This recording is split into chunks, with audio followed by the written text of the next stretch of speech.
बाडेहे खे तालुके जो दर्जो न मिली सघियो। तालुका मूवमेंट जे जदोजहद 91 हफ़्ते बि जारी आहे।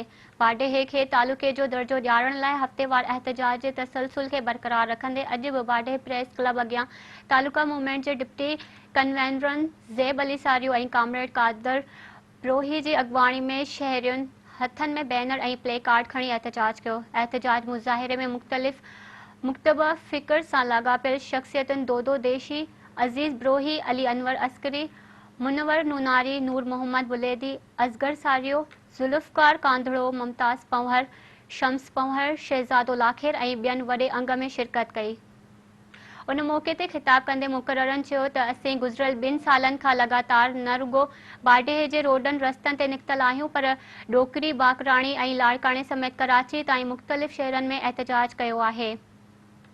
हुननि चयो त सिंध ते हुक्मरानी कंदड़ पीपी सरकार खे बाडेहे वासियुनि सां 12 साल अॻु कयल संदन वाइदो यादि ॾियारे रहिया आहियूं, जंहिंखे हू पाड़ण बजाए कन लाठार करे रहिया आहिनि। हुननि मुतालबो कयो त जल्द बाडेहे तालुके जो नोटिफिकेशन जारी करे बेचैनी ख़त्म कई वञे।